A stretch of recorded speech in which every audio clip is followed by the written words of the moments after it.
Welcome to the Movie Muse. And for those of you who are listening on the radio, I hesitated to do the call signal because the regular automation for the advertising for this show just came on. Literally, just came on right before we started. So welcome to the Movie Muse on KPCA LP 103.3 FM. I'm Naomi Takeuchi, and hello people on Facebook Live. Also in the studio, I have with me Véronique Pelletier, who also goes by Ronnie, so I'm going to refer to her as Ronnie, and I'll give you a chance, I'll introduce you in just a moment, but I'm so excited because, oh yeah, actually let me make sure your mic is up. I'm glad you're here. Thank you so much. Okay, great. And what's been fun is that, as you know, the Golden Globes are going on right now, and I was mentioning to Ronnie before we started, I said, oh, I should have gotten my Twitter account started, because that way I can track as the updates come about. So for those of you who are tuned in to Facebook Live, you may need to post some updates for me because we're going to be chatting while the show is going on. And that was actually interesting because it's raining today in Petaluma. And right before the show, I was finishing printing out my Oscar or my Golden Globe predictions. So for those of you who have access to the free-range KPCA Facebook page, I posted these recently. I know it's hard to see on Facebook Live, but you can actually go there. I literally printed this out right before coming over here because I did do this by audio last week. I did a prediction show, and I was so excited. I was telling Ronnie, my best animated film came through. So. Yay! Congratulations on the win. Well, it was funny because yeah, it took me a lot of work to put that together. I actually went to this film with Patty Nuovo and Francesca, and the three of us were watching this film, and we were just absolutely blown away. Wow. And so when I looked at it, I said, this is going to win the best animated film. Because I was looking through the list, and, you know, they had Incredibles 2, Isle of Dogs, Mirai, Ralph Breaks the Internet, and then Spider-Man Into the Spider-Verse. And I said, wow, if this doesn't win, I'll be really surprised, because they use 4 different kinds of animation in this. They did a combination of your 3D or 2D classic animation, similar to Warner Brothers style, with the cells that they used to do. Wow. They had anime in this. They also had film noir style cartooning. Ooh. And they had traditional 2D, or I should say modern day 2D types of animation using computer graphic enhancements. And I was just so excited when it won. I was screaming at home before getting here. I said, woo! You are charged and ready to go. I'm charged. I'm excited. This is really a lot of fun. And I am, on the way over here, I was just thinking it would be really, really cool to have if someday, maybe in 2019, if an actual star, director, filmmaker, etc., is able to be here in the studio. So I'm going to make that happen sometime before the end of 2019. Somebody that is, I should say, name recognition. It doesn't have to be a movie star or somebody, you know, who everybody recognizes from the film. Because honestly, I think more of the important people are behind the scenes. Absolutely. And we were talking about that after we saw one of the movies. And for those of you who are tuned in for the first time, what I usually do is I review a couple movies that are out in theaters at the moment. And I feel bad for Ronnie because I had a brain meltdown the other day because I thought for some reason Saturday was Sunday, and we had planned to go see The Favorite. I had tickets for The Favorite at 12:45, and then I texted her. I said, oh, I completely forgot I got to teach a class because I teach Tai Chi, you do Tai Chi over at Sundays. The YMCA on Sundays, and so we're gonna have to switch. And so we were looking at the time frames, and here it is. I'm thinking it's going to be Sunday. And so I said, what do you want to do? There's Ralph Breaks the Internet or Holmes and Watson. That's at 2 o'clock or so. And so we decided to go see Holmes and Watson because for those of you who tune in on a regular basis, I said last week I was going to see The Favorite because those are some of the nominations that are coming into play. And even though I haven't seen it yet, I have put down, I believe it was Olivia Colman for Best Actress in a Musical or Comedy for The Favorite. I put her down as my pick, even though I hadn't seen it yet. And I normally don't do that. I normally like to watch the films and then make a decision. But there's been so much buzz about her that I figured, okay, I'm going to take a swag on that one. And then for the Best Supporting Actress in any film, I didn't see any of the films that had been nominated. So I actually have a disclaimer on my little note. It says, I didn't see these, so didn't vote. Okay, so let's start with our review. So let's start with Mary, Queen of Scots. Okay, so I'll be honest with you. The reason why I went to see this movie, I still wanted to see The Favorite. And I said to myself, well, gee, Mary, Queen of Scots, period piece. And so is The Favorite, a period piece. We could do a show about, two of these kind of Victorian era types of movies.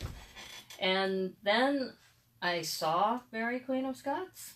And I was pretty appalled, quite honestly. It's sad because these are two amazing actresses. And who are the actresses? Saoirse Ronan, she plays Mary, Queen of Scots. And then Margot Robbie plays, or Robbie, she plays the Queen Elizabeth. And when I was watching this film, I'm thinking, okay, great acting. You have some phenomenal performances, great costumes. I love the Scottish countryside because there's a lot of drone shots of just the cliffs and just the beautiful country. And I was really getting excited about this film when it first started.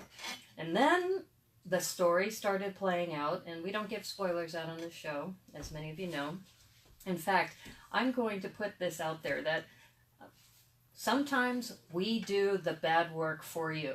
We put ourselves through seeing really bad movies so you don't have to. You're welcome. It's like going to say, or I should say, you owe us. Yeah. You owe us big your life time. you get back. That's right, that you didn't have to use because we did this for you. And so this movie, so it's supposed to be a historical novel or portrayal. And at least one thing, I've had this discussion on this show before about this happens with a lot of Asian actors, where what they'll do is they'll take an Asian actor of a different nationality and put them into a role of a different country. So an example of that is Michelle Yeoh, who's Chinese, who is in Memoirs of a Geisha, which is a Japanese film, which was actually written by an American. So a man. An American man, yeah.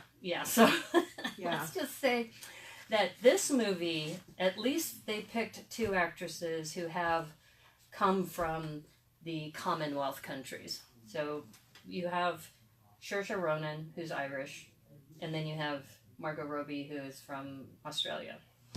So you have these two Commonwealth people who can they can actually do a fairly good job at the accents. To us.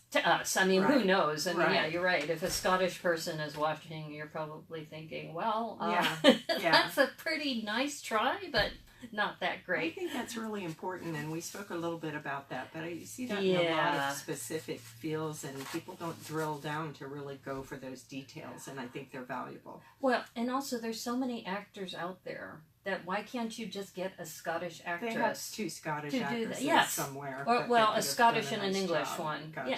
Mm-hmm. Yeah, instead of an Irish and an Australian. And I'm sure that people in Britain are still already, they were pretty appalled by the casting to begin with.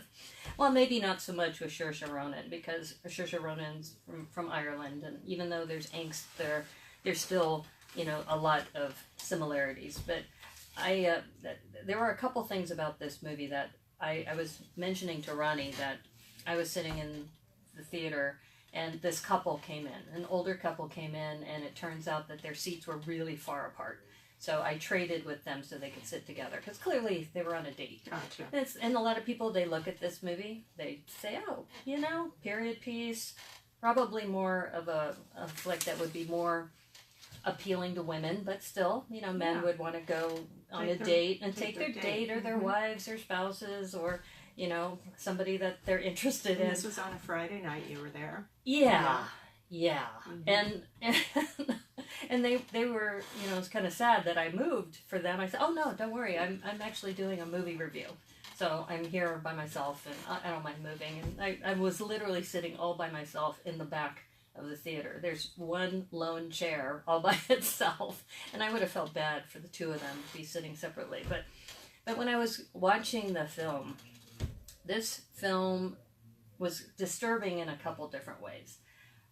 First of all, I appreciate what Hollywood's trying to do to make this a more inclusive environment, as far as the storylines, including people of color, people of different sexual preferences. So you're seeing more and more of that in films.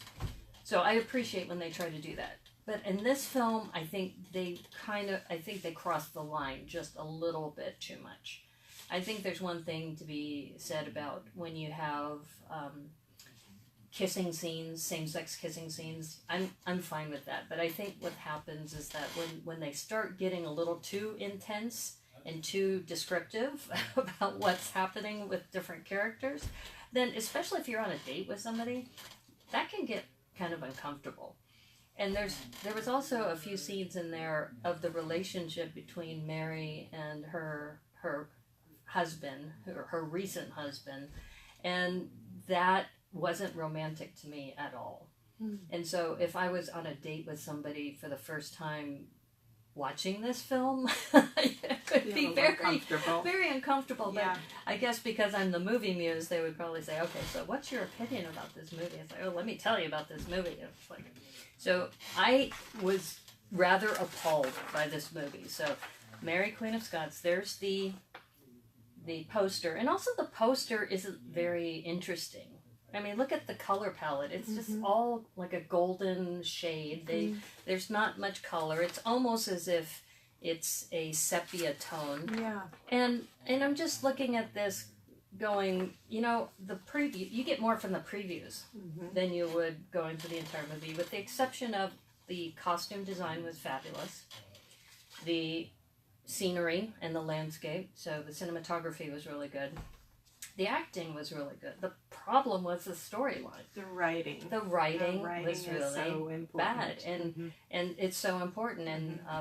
And Ronnie here is also a screenwriter, and that's part of what we're going to talk about in the second half of the show. So I usually start the show with the movie reviews, and then we have a topic. So today's topic is screenwriting, and all about what makes a good story and what should we look for when we have different kinds of movies that we watch. And in this particular case, the other problem I had was the makeup.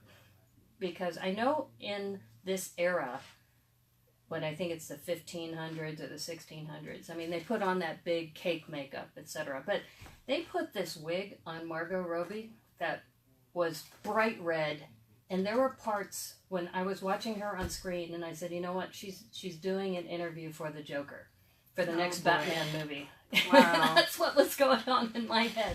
It's like, you know what, why don't they make a female Joker? She would be great. Why don't we do it here, folks? You heard it here on the Movie Muse. Yeah. That there's going to be a female Joker in the future, and it might be Margot Robbie. And they'll use that wig. They use the wig from Mary, Queen of Scots. You know, that you could have a repurpose for that. Yeah, and I'd hate to say it, but this was just really, really bad. And the other thing I thought was interesting, and my printer had a problem, so I wasn't able to put the IMDb casting list, but David Tennant is in this film. David Tennant is Scottish. And also David Tennant is, as many of you know, one of the doctors from Doctor Who. And so when I first saw him, he's got a very recognizable face, his eyes, but they did a really good job on the makeup on him to disguise him, because once you see him on screen, then you kind of remove yourself and you think, oh, it's Doctor Who. But he has this long robe on, he's got this long beard, he looks like Nostradamus, right? So they did a really good job in disguising David Tennant in this movie. I've had this discussion on this show before about how sometimes when an actor is in a film and you see them all the time, you and I were talking about this right before the show started, about like Tom Cruise. You see Tom Cruise in a movie you don't really think of him as anybody but Tom Cruise. I'm just watching Tom Cruise. Yeah. As opposed to, and ironically, we were talking about Nicole Kidman. Yeah. And I think she's someone that absolutely just fades away, and you're just in the story. Yeah, exactly. And now that you mentioned Nicole Kidman, she played Virginia Woolf in that one film, and they put a nose prosthetic on her. Well, the other thing, they made Margot Robbie look really pretty wretched in this movie, and she's got a nose prosthetic as well, and she's got that big wig, and when you're looking at her, like I said, she could be the Joker in a future Batman movie using this. So we saved you some time. If you're interested in this part of history, don't think about this as being that historically accurate. In fact, there are many things I read about online that, and I don't want to give out any spoilers, but much of what has been portrayed in this film never happened. And that's the scary part about some of these films, because a lot of people don't find a lot of interest in history, and so they might go to a movie, and some movies are good at that. And I had this discussion about Clint Eastwood when he did the movies Flags of Our Fathers and Letters from Iwo Jima. He captured the essence of what was happening, the different players who had been involved in that war, and especially of just capturing Iwo Jima.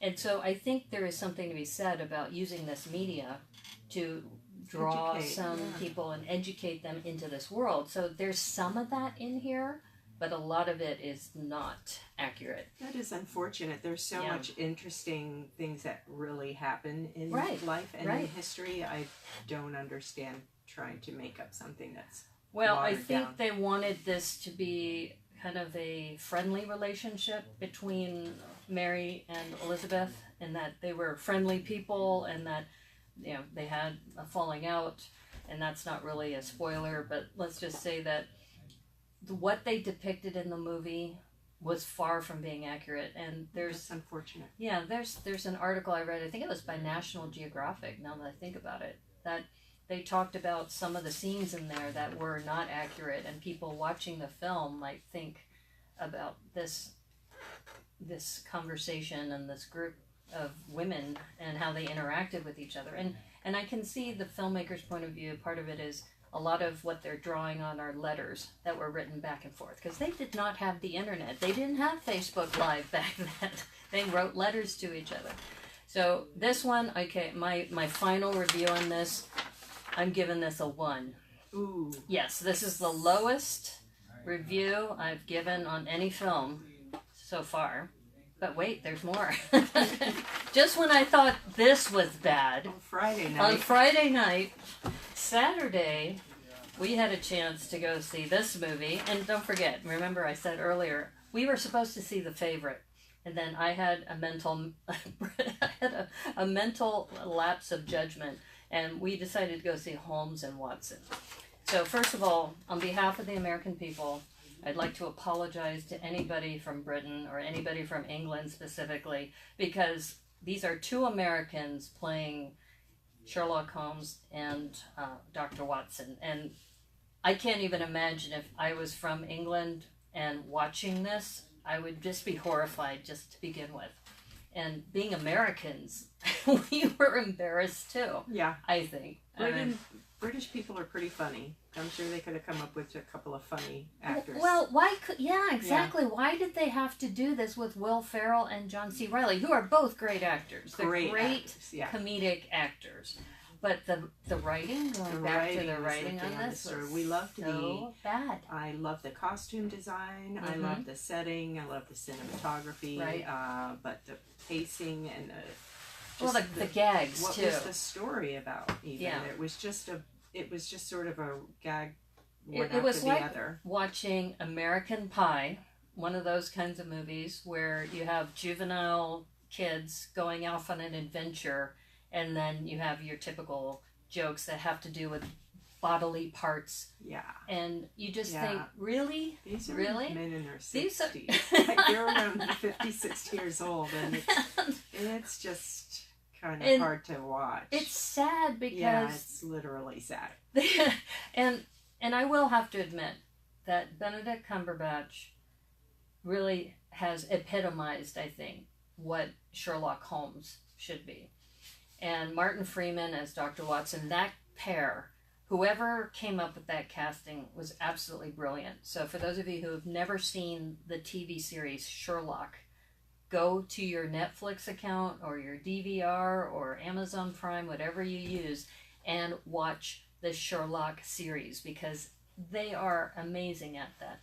Because the other thing that they touch on in this horrible film, Holmes and Watson, and this is in the books, and this is also in Sherlock, they talk about some of the drug dependency that Sherlock Holmes had. A lot of people did then. And back then it was common, and it was something that it was looked upon in a different way. But the way they treated it in this film, it went back to being extremely juvenile. Adolescent, yeah. And once again, I would say to myself, would I take my kids to this? Or would I go on a date and take somebody to this? And so once again, there was a couple people in the audience who were there on dates, and I'm just thinking, I am so sorry for you. You know, because what do you say after watching a movie like this? I guess if you're been together for a long time, if you're in a couple, you might say, oh my gosh, that was so bad. Yeah, I think the funnest part for us was being able to talk about it afterwards, just commiserating. Yes, we were saying that's 2 hours, we're not going to get back. Yeah. And it was great just hanging out with you. And I should say, okay, you should probably introduce her. Now I was going to introduce you in a little bit, but let me just say, Ronnie here, or Véronique, she and I have known each other for about 1.5 years now. Gosh, I think it's been a little bit longer than 2 that. years? Yeah, you're a busy lady. Well, Ronnie and I, she's the one who actually introduced me to Petaluma Community Access, because she was a former board member here. And we met on a meetup group about Moving Shadows meetup group. And she came to one of our meetings and she said, hey, there's all these resources here at PCA. You should check it out. So we had a meeting here in the green room.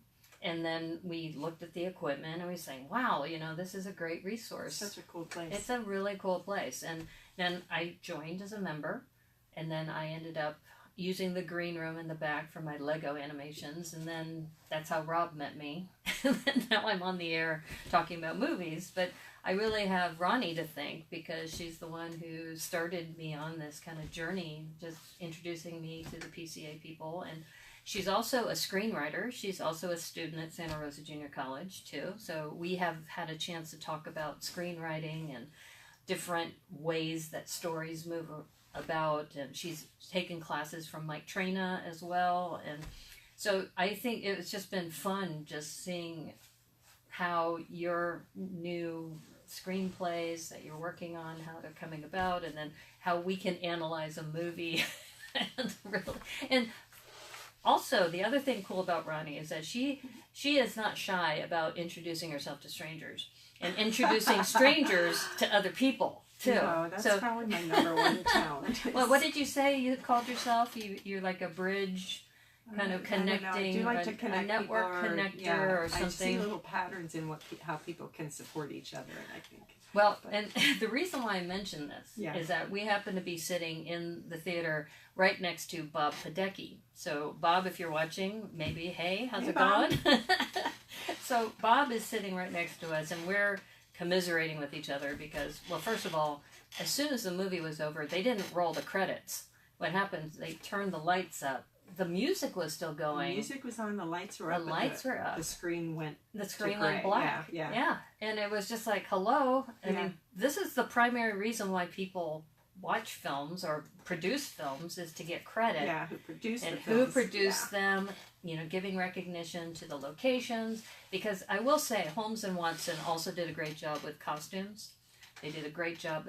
There's some scenes at the Tower of London which were awesome. And you know that was the Tower of London. They didn't rebuild the set. You could see some of the iconic buildings that were there. They filmed on site. There's no doubt extras. I halfway in, I got so bored. I was just watching the extras, and they were phenomenal. Yeah, like really the street waifs who were there. And one of them, the actress who plays from Game of Thrones, and she plays Lyanna Mormont. And she's got some amazing scenes. This little kid, I mean, she's maybe in Game of Thrones, they refer to her, I think, as being 10 or 11, but she's become the keeper of the kingdom because of all the different deaths in the family. And so she's being, in charge, and she has some amazing speeches about, Bear Island, where she's from. And so she's in this film in a very, very small role, but she does a great job. And you're right, it was almost like, how much more do we have to put up with this movie?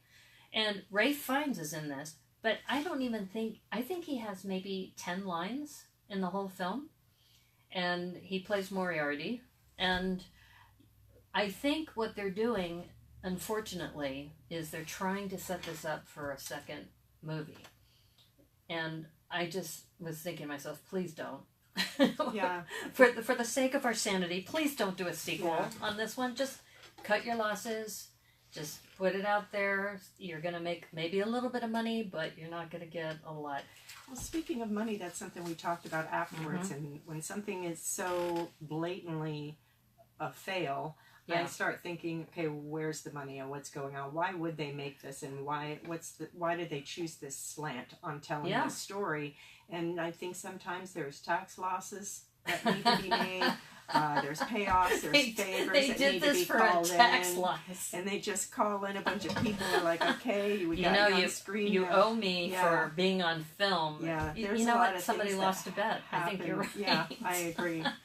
There's reasons that we'll never know why this movie got made, but I don't think it's to make a Well, Ethan Coen is the producer of this film, and I believe he's the director too. And I think he's a co-writer because, like I said, I had a printer failure on this, and I'm thinking to myself, okay, we understand why John Riley and Will Ferrell did this, because this is their fourth film together. They've been in several films and they love working with each other, so this was yet another one.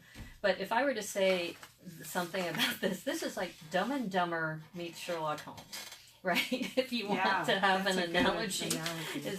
And I feel bad because there was a lot of maybe good potential with this film, which is probably why it got bankrolled. There was star power behind this film, but it was just really, really bad. So I'm giving this one a 1 as well. So we're not starting the year off very well. With two really stinkers of movies. And as Bob Podecki would say, and he said I could quote him on this, so thanks, Bob, is that he would have rather stayed in the rain for an hour than watch this film. And so we were talking to him afterwards, and we agreed with that. And I've been since in touch with Bob, and he's a sports writer for the Press Democrat. Nice. So I said, you know what, we should probably have you come on the show, and we could talk about the Super Bowl coming up. The Super Bowl's in a couple weeks, and the other reason why I was running a little bit behind is I was watching the Philadelphia Eagles play the Chicago Bears. And that was a nail-biter game. Really? So I'm watching this game, trying to get my Movie Muse prediction sheet put together. And then on top of that, I have to get over here in time to do the show. And I just realized that this is a busy time of year. You have the holidays, you have the playoff games, you have the Super Bowl, you have the Golden Globes, you have the Academy Awards coming up. This is a really busy time of year. So going back to Holmes and Watson, just don't do it. Just say no. If somebody suggests going to this movie, just say no. Yeah. What do you say? Swipe right? Yeah, swipe left? Right. Mm-hmm. Okay. Next. Yeah, next. Uh-huh. So we're getting close to, it's almost 6:30 already. Can you believe that? No. So I'll do another station ID. You're listening to KPCA LP 103.3 FM. And this is Naomi Takeuchi, the Movie Muse. I'm also here on Facebook Live, as well as www.kpca.fm.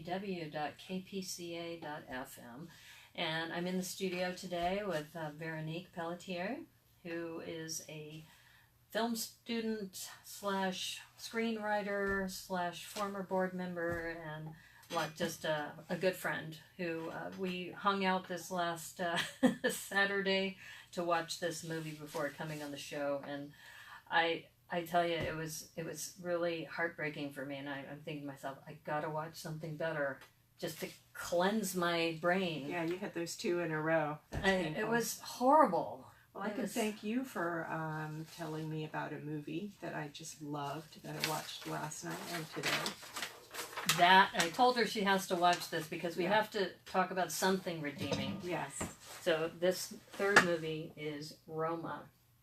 And for those of you who have listened to me before, I am making an announcement today that in the past I've not included Netflix movies in my reviews because I guess I was kind of a snob about it. I was like, well, you know, if you don't have the backing of a major movie theater or cinema, then, you know, it's made for TV, right? That's kind of where I was drawing the line, why I would review one movie and not review the other. But this movie has been getting such great critical acclaim.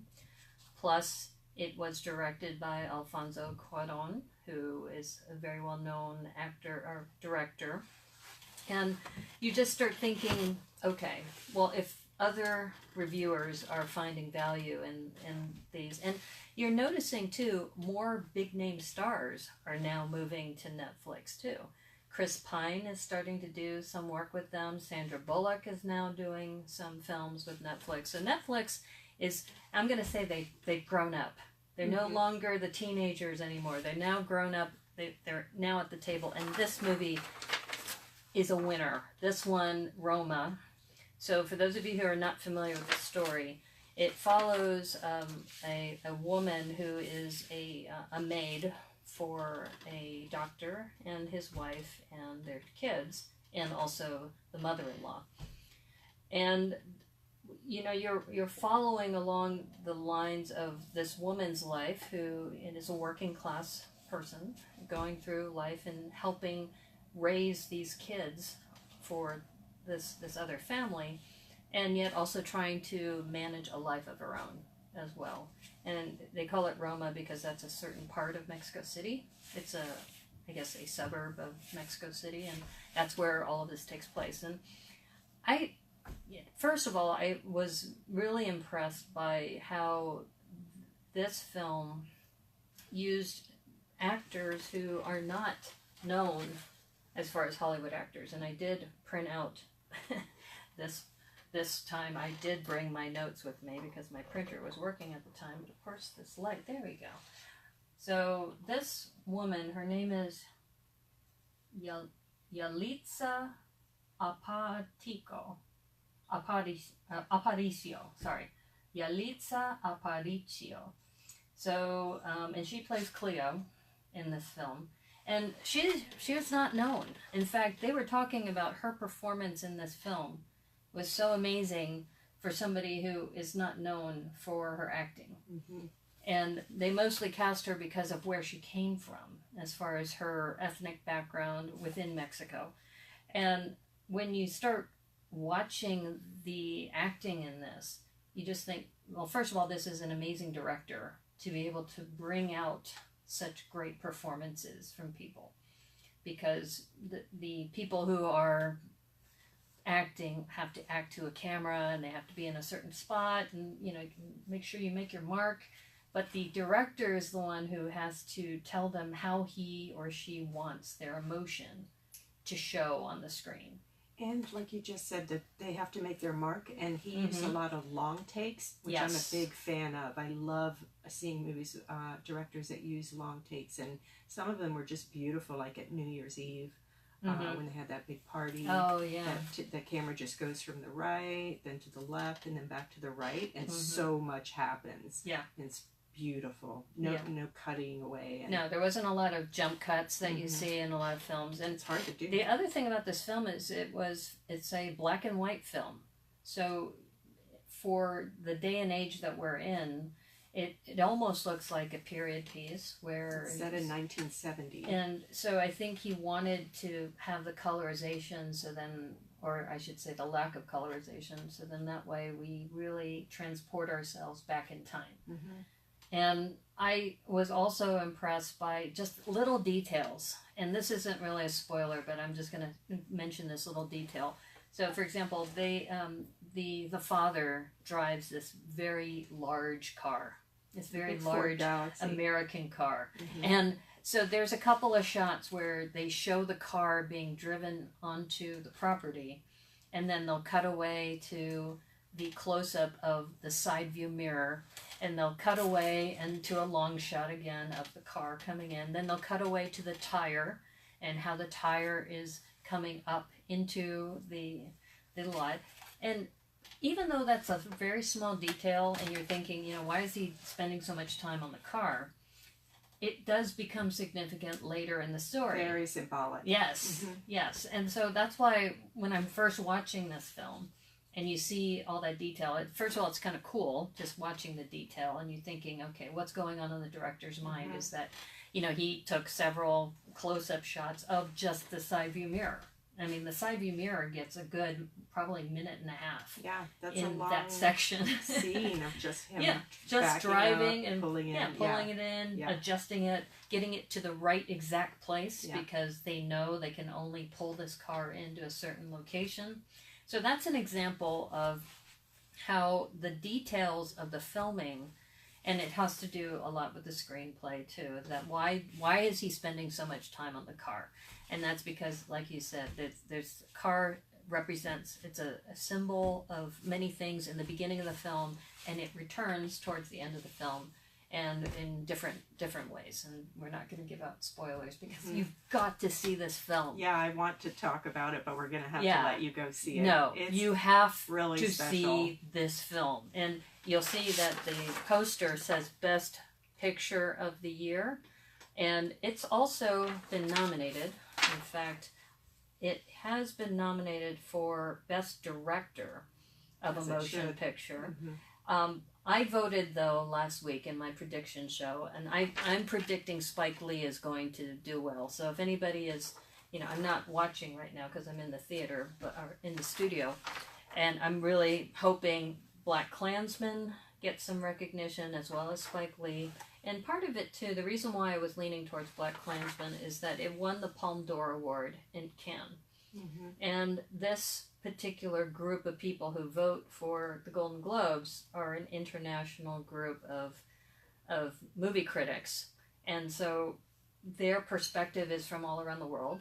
In fact, I was talking with Ronnie yesterday at coffee, and that she was born in Paris, and so she appreciates French film as well as international films, and just a different perspective. To that slapsticky sort of Holmes and Watson that we have just seen. Please, we just let's forget about that. It was like, it's one of those films that it sticks with you, but in a bad way, right? Yeah. And that's why you have to keep watching good films to get the stink out. Yeah. Right? Exactly. Get the stink out of your brain. Yeah. So I was when I was looking at the list for Roma, that one of the things that Roma was nominated for was Alfonso Cuarón, who just was phenomenal as a director here. And I did, though, give him props for the best screenplay. Oh, congratulations. So he may win there. Let's see. And then one of my predictions will be true. I'm still going for Spike Lee, though, for Best Director and for Best Motion Picture, even though I think a lot of the other people are leaning towards A Star is Born and Bradley Cooper. I still think Black Klansman was better, in my opinion. So going back to Roma. So this scene here is the beach scene that you see in the poster. And the beach scene's, I think, also a pretty critical part of, and you notice that they're all huddled together. See, I don't really think this is a spoiler, because if they're going to put this all on the movie poster, then clearly everybody's going to... And you can see that the family has bonded over something that happened. So we'll leave it at that without giving away spoilers. But I think one thing that I'm really, really happy about when I see foreign films is that nothing has to be tied up in a big bow like an American film. Is that there's room for thoughtfulness as far as trying to be introspective about things, and that life is not, it's kind of messy. It's, it's right. And life is not neat, that there's going to be complications, and that it really talks about, I think it's a very heroic film. I think that there's a lot to be said about, especially the protagonist, Cleo, about what she goes through in her journey and how she really is heroic towards the end, and how she becomes this different person. I think that's with any movie, that you want the protagonist, and when you're doing screenwriting, what does the protagonist do to forward themselves and make themselves a better person, or try to make the world a better place, or what have you. So I'm curious about when you were watching this film, how did you feel about the black and white? Did you like it, that it was... I did like it, and to be honest, it's kind of shocking that it was made recently. It is a beautiful film. It definitely feels like a period piece when you're in the Holmes, when you're at that New Year's Eve celebration there. It felt so true to life, how they were smoking, and you know, there's just the kids all running around. There's nothing digital. It was a large space to fill. And the sets were beautiful, and I thought that it was gorgeous. Very easy to look at. And you also felt like you were a part of the family. Yeah. When they're having scenes at the house and the kids are running around, and you have Cleo who's helping with the chores around the house, you felt like you were a part of it. Especially there's one part of the film where they're dead center in the middle of the foyer, and I imagine site selection must have been challenging for them, because they do a 360-degree turn of the cinematographer really literally does a 360-degree turn in the middle of the house. So you get to see all the rooms, where you are, all of the different placements of the furniture. And I was just waiting for them to cut back. You know, that I didn't think they were going to do the whole 360, but they did. Yeah, and I loved watching the direction on this movie. The DP did a phenomenal job. Yeah. It's really fun to watch how they chose to set up those shots.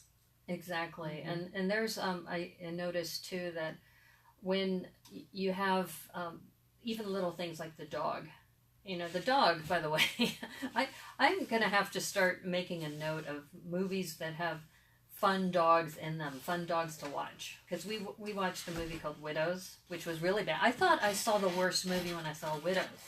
And I have to say, Widows is actually much better than these two movies. Oh boy. and I mentioned Widows because the Golden Globes and the Oscars say that Widows was snubbed. But it was a bad movie. Good acting, but those were bad movies. So I'm sorry. I mean, it's sad to feel that you feel snubbed by it, but it's just not good. So, all right, going back to the review, I'm giving this a 5.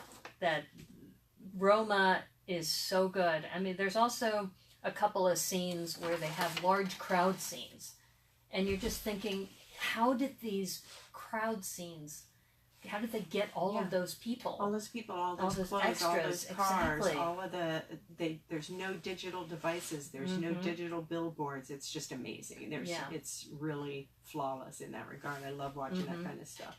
Yeah, and there's a couple of scenes where the crowd is moving, and it's just like this swarm of people moving, and you just think, oh my gosh, you know that. So you also, that movement also helped propel the story to bring tension to the characters about what was happening with all of these people moving. And I'm just trying to imagine, as a director, he must have been like sitting on this big crane with a megaphone, just telling everybody, okay, on the count of whatever, you're going to start moving all down this street. I'm blown away by this film. Yeah. Absolutely blown away. And I feel that, as I mentioned, Netflix is now come to full recognition for the work that they're doing. And I don't get any kickback from Netflix. I'm just saying that in the past, I was not going to review Netflix films, but now I'm a big fan. After watching this film, I'm a huge fan. So now I've got Bird Box on my list that I got to watch, because that's the new one with Sandra Bullock. It's out there. And I'm just really, really excited about just where the industry is going. Me too. With streaming and all of this. So with Ronnie here, we have about, gosh, time's already flown by. We have about 12 minutes. So we're going to talk a little bit about screenwriting, and just wanted to get your take on how you feel the screenwriters, like in this case. So here, let's go ahead and name the ones that were nominated this year for screenplay. You have Adam McKay for Vice, Haven't seen that, so I can't really comment on that. Alfonso Cuarón for Roma. Barry Jenkins for If Beale Street Could Talk. Deborah Davis and Tony McNamara for The Favorite. And then Nick Vallelonga, Brian Curry, and Peter Farrelly for Green Book. So those were the nominated screenplays. And I voted for Roma. So that's my pick. Yeah, can't go wrong there. Well, I haven't seen those movies. I haven't been to the theater. I'm a big Netflix user, as you said. And I think it's interesting to see Netflix positioning itself as a studio now. It's no longer just a streaming service. They're literally a movie studio. Oh, they're doing production, yeah. So as Apple has movies now, Amazon is doing movies now. So these new companies are coming forward as true production. And I think I would have never considered writing a screenplay at all if this wasn't here. And now that's who I would shop it to. Not that I know anything about that. I literally know nothing. I sit by myself and I write stories and I make up lies. The junior and college has some amazing classes. So great. And they're the ones that inspired me to do this. Just showing up to different classes and meeting these different professors. I started out with an English class, and then I was told that class was just way too beginner, and I dropped it and took my Trina's screenwriting class just on a lark. And the high that I felt when I left that class every Thursday night was something I wanted to follow and hang on to. And I would be up for hours afterwards just doing something that was just firing off all these things in my brain. Right. And, then life takes over. I take some other classes, and I recently took a creative writing class over at the Santa Rosa campus with Mark Bojanowski, who's got a couple of books out in print. And the creative writing class got me back on track with this story. I've just moved, and I've got a perfect setup and time. So I'm pursuing this, and it's again just because we have resources like Netflix and others now. Yeah, definitely. So you said you have a couple things that you're shopping around, and this is I want Ronnie to share this with our listeners because she has, I think, a really good method for being prepared for when you start shopping this to different people. And because you said right now that you're still writing, but why don't you share with us the advice you gave me about some of the writing that you're doing, about the multiple things that you're doing? Sure. Again, I don't know anything, but the research that I have done, I am planning to move forward on this. I'm pretty dogged. Well, it's being recorded, so my mind is so you heard it here, folks. And we'll replay it for you too in the future. I hope so. We'll see you all at cons, as one of my friends said recently. What I'm learning is that in writing a story, it's really smart to be promoting yourself constantly and to constantly be working on different things. And my plan this coming year is I want to finish this screenplay, get this story really polished, and just keep polishing every word, every turn of phrase, and really keep working on it so I have one completed project. When I get bored with that story, or I need to move in a different direction, instead of just watching Netflix or doing something else, I need to start writing something else. And I want to have 10-page outlines of different stories by the end of the year. I want to have this one screenplay completed, and I would like to have a 2-minute trailer filmed. That way, when you go into a meeting, they're going to be like, well, we just did something like that. What else do you have? You don't want to be in a position to say, I don't have anything. You want to be prepared because they're not going to be thinking about you as soon as you walk out of that office. So the key in this business is to always be writing, always keep moving, and really just keep that pipeline filled with ideas. Right. Even if it's a 1-page. Now you were talking about log lines, so why don't you also mention what the log lines are and how many you said you're going to do, because you told me that you haven't mentioned that yet, but make sure our listeners are also listening to that. That's an exercise. Mike Traina came back to that over and over in our class, and it's how you describe your story in like an elevator pitch. How do you describe it in 2 or 3 lines? Very quickly, if possible. If you can do it in 1 line, that's even better. But so I have an exercise for myself. By the end of the year, I want to have 100 log lines that I feel that I could flesh out. And then you can just start breaking it down. You can pick one, you can sit down with it. Maybe some of them would fit together in a story, but to come up with 100 unique log lines. And I can't come up with a log line for my current screenplay, and that's a problem. That tells you there's too many things going on, or you haven't fleshed out your characters or your scenes. So the log line is definitely a starting point. So we already came up with the log line for Holmes and Watson, which is Dumb and Dumber meets Sherlock Holmes and Dr. Watson. Am I right? That would be a log line, right? That's a log line for Holmes and Watson. Yeah, it's your pitch.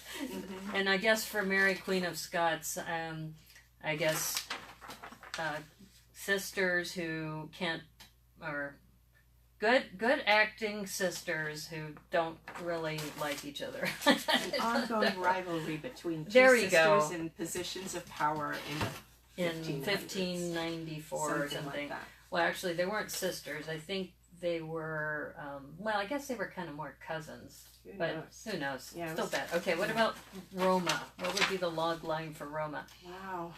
Probably housekeeper.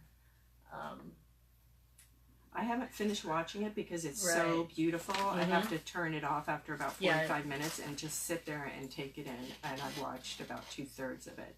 I'm not sure that I could because the story's so huge. Even right now, my head is so exquisitely done. You can't even just say something simple. I don't want to give out any spoilers. Right, exactly. But it's just so beautiful. That's the type of story that really gives me pause. So the housekeeper who transforms a family. How's that? That could do it.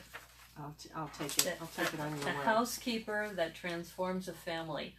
Well, it's more than just that, but we're just talking about so log much lines. More. Yeah, yeah. So, but it'd be interesting to know what their log lines would be for these that's movies. true. We should probably look that up too, or what were the pitches were when they decided, especially with Alfonso Cuarón. It might be interesting. You talked about this earlier. Is where did the money come from?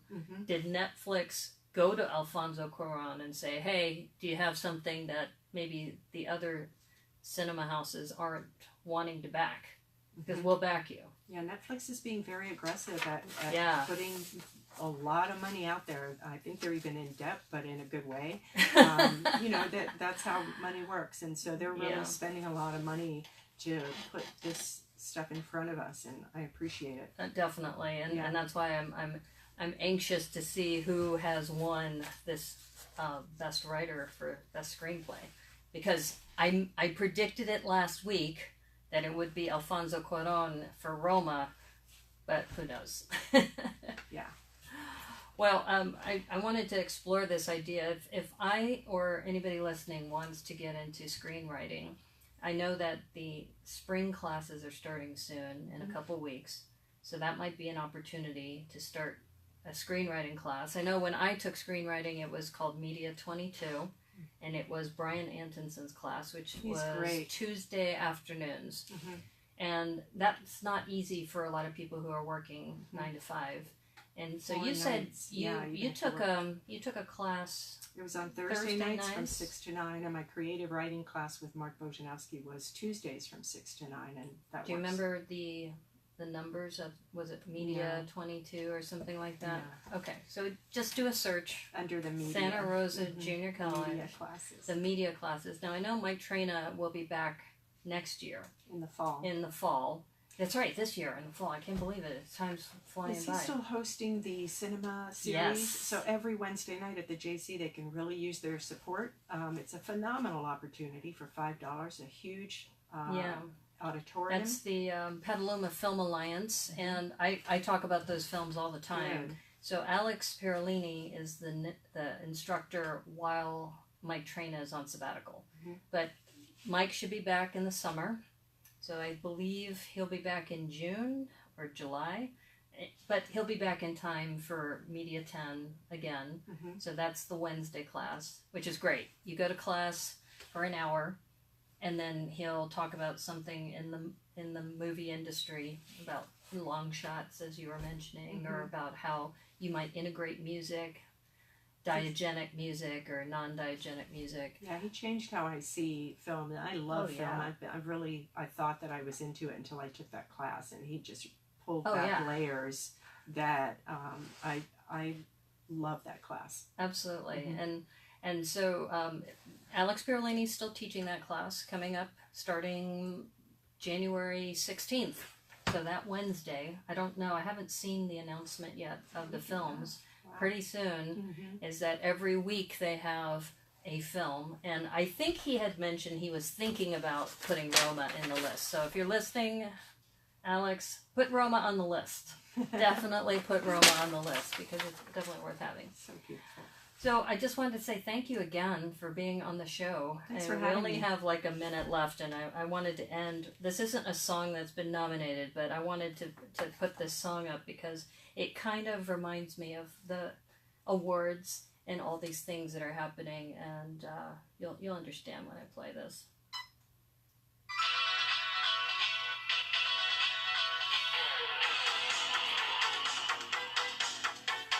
Oops. Actually, it's not coming through, is it? Hold up. Sorry, folks. That's not actually piping through the board. I can hear it because it's happening here. Here, let's try this one more time. You know what? They changed the board. It used to say iPod on here. Okay. Well, sorry. I was playing Venus by Bananarama. What a great but song. Wouldn't that be great? What comes right after Venus? The iPod, they changed the board again on me. So the funny. iPod's not on here anymore. No, the iPod thing, they said spare. So I got this plugged in. It's not working. Okay. Anyway, that concludes the Movie Muse show. Thank you, Ronnie, Thank again you so for much. being on this show. It's great to see you. Great to be here. So thank you, everyone. See you at the next screening, and stay inspired.